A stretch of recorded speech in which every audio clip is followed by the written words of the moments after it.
Welcome to the War on Wellness. I am your host, Penny McPherson, and I'm here on Wednesdays for the War on Wellness at 6 p.m. Eastern Standard Time. So thank you for joining me on my Facebook page, my personal page, my business page, my group, and on YouTube. So I have loaded the videos on YouTube. So please go over to YouTube and subscribe to my YouTube channel, which is Plant-Based Penny.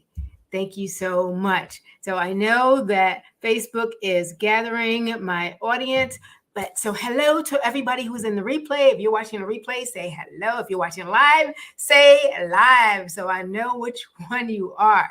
Today, we're going to be talking about, kind of going along with my previous theme of high blood pressure, and we're going to be talking about alternatives to salt. Yes, we're talking about alternatives to salt, decreasing our sodium intake and increasing our minerals. Okay, so thank you for joining me. And I have a question for all those who have joined me today on all of the different platforms. So the salt issue. Do you know anyone with high blood pressure? Put a yes in the chat or put a Y in the chat. And put a no if you do not know anyone with high blood pressure. So Americans, those in the United States, eat a lot, consume a lot of salt. We eat a lot of salt. And well, why do you think that is? Why do you think that we eat so much salt? I mean, I don't think it's that people are pouring in their hands and eating it, although as a kid, I did do that at some point. We would put salt on cucumbers. Some people put salt on watermelon. Do you put salt on watermelon or any fruit? I can't think of any other fruit that people put salt on. But if you know of one, put that in the comments. But the people in the United States. So here is your question. Do we eat the ideal amount of salt? If so, put a 1. Or do you think that we eat 2 times the amount of salt? Put a 2. Or if you think we eat 3 times the amount of salt, put a 3 in the chat. 1 is ideal. 2, if you think we eat twice as much. Or 3, if you think we eat 3 times the amount of sodium. So the question is for us, so why is it necessary to reduce our salt? I mean, you might be saying, I'm fine.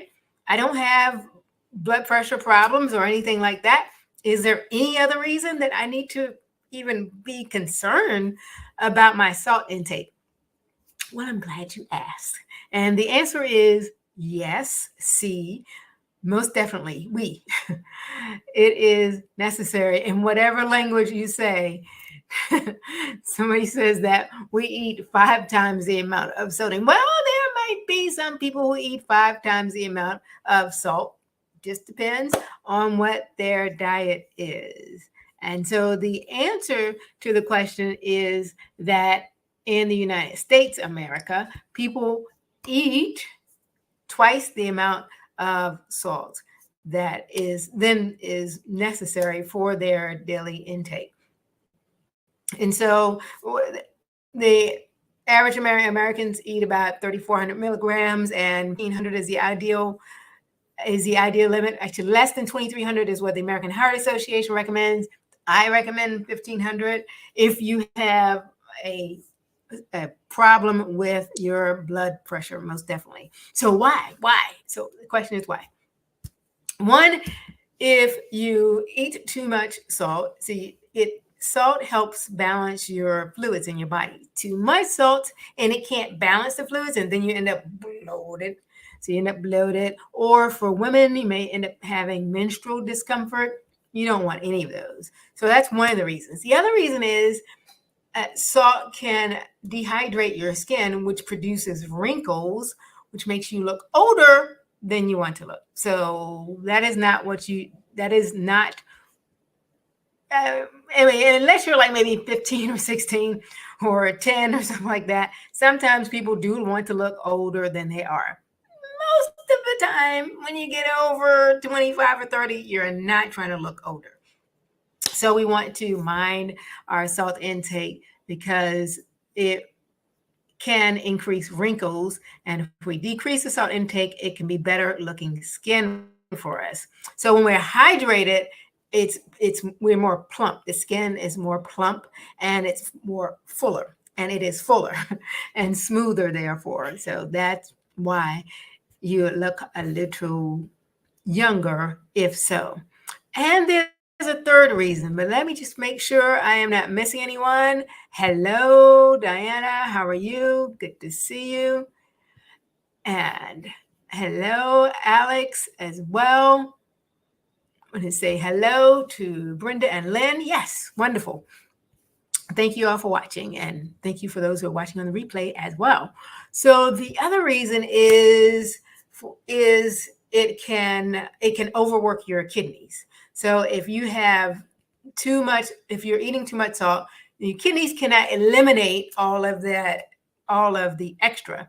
So that makes your heart work harder. And that's where we get the increased pressure when your heart is working harder. So it leads to heart disease, which can lead to stroke, which can lead to kidney disease.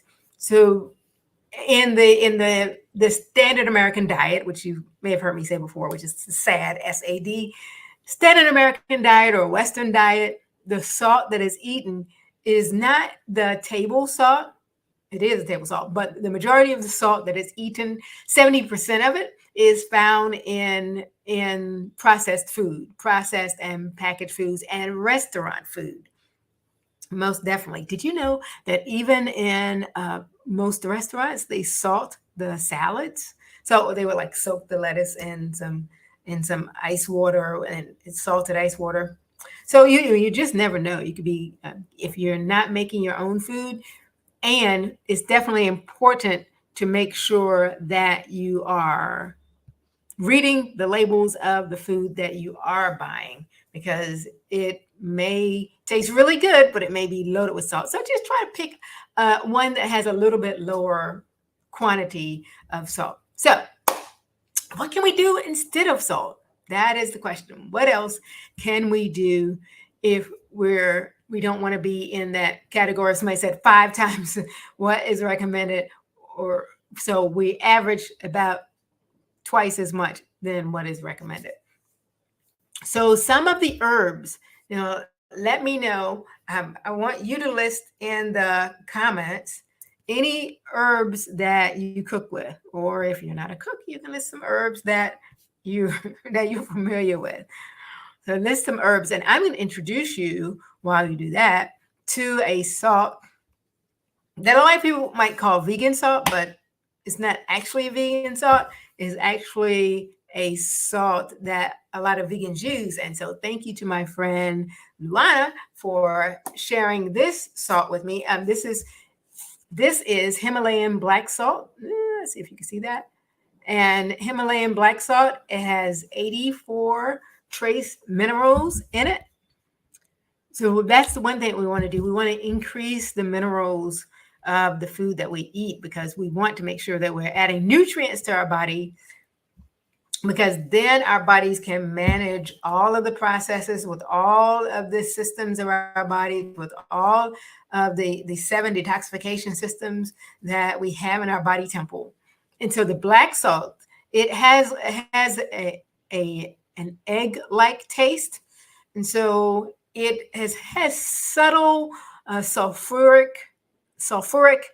aroma, and a lot of people use it in India and in Asia in their cuisine as well.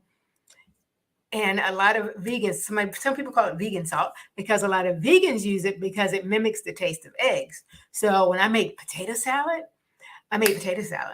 and vegan, of course, with no eggs. And so, sometimes you miss the taste of certain things, but I'm fine with it, with that, not having it. But my friend introduced me. I remember the salt, but I just never tried it. So I used it in potato salad, and my husband's like, "Oh my goodness, this is so good. This is really good." And so it really does mimic the taste of eggs. And we had a friend stay with us who's allergic to eggs. And so I'm like, "Oh, no problem. There's no eggs in this house. You're going to be safe." Okay. and I used the salt, not thinking about it. And therefore, uh, she it bothered her because it smelled like salt and it smelled like eggs, that is. But there are no eggs, there are no meat byproducts, there's no dairy, nothing in it. It is just black salt. So if you are plant-based and you want to get some of this, it has the minerals in it, and you can order it off Amazon. Himalayan black salt is what it's called. Okay, very good. All right, I have some answers to my question, which is what herbs and spices do you use? Okay, I have oregano, I have salt, I have celery seeds, and basil. Very good Chinese 5-spice. Okay. You may want to read the label. Make sure that you're reading the label of everything that you buy to make sure, even the spices, because sometimes the spices have salt as well. And so, like for instance, garlic salt, garlic powder. They sell garlic powder, but they sell it with salt. They sell onion powder, but they sell it with salt. So you just want the actual seasoning, the actual herb, since we're trying to make sure that we do not eat too much as far as the sodium is concerned. We're trying to decrease that as well. Okay. So one of them that you all did say is that you can use in your diet celery when you're cooking. So definitely using celery is one of the things that will help our palate. And so that's actually a vegetable, not actually an herb, but okay, we'll go to vegetables. Since you went there, vegetables and fruits. Garlic, chives, lime, pineapple, ginger, celery. So a lot of times when people cook meat, sometimes you see they put pineapple on top, or sometimes they do it on top of sweet potatoes. But it is adding a different flavor profile. It is adding to the complexity of the dish. Celery, especially if you cook that and use that in your stock, you don't have to worry about using those bouillon cubes, which are full of salt. Lime also mimics the taste of salt on the tongue as well. It's an acquired taste. And you have to practice with these things so that you can get used to them. Garlic definitely also enhances the flavor profile. Now for herbs, I'm growing outside now some oregano and rosemary and cilantro and mint. Yes, I'm growing all those outside, and all of those help in increasing the flavor profile of food so you don't have to use as much salt. The other things that I'm not growing are thyme. Oh, I am growing thyme. Yes, I am. I forgot about that. I'm growing winter thyme, but sage. I don't have sage. If anyone wants to give me a sage plant or some sage seeds, I'll take those. Okay. And the other thing that I'm growing is basil. I forgot about that. Yes, basil. Love it. Fresh basil. If you smell it, it's just it's so aromatic. Absolutely amazing. So those are the herbs and fruits and vegetables. Then spices.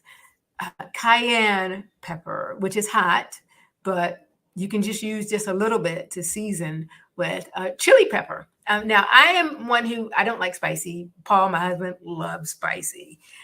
We are also growing jalapeno peppers outside because he loves spicy. He can just eat them. Me, I'm not. So the compromise for me when I cook is using chili pepper, and then he can add his cayenne, or he can add his hot peppers to the top of his dishes. So, nutmeg and turmeric are also two other really great spices that you can use that enhance the flavor profile of your food so that you can use less salt. And as well as that, you can also use cinnamon. Yes, cinnamon. You believe that?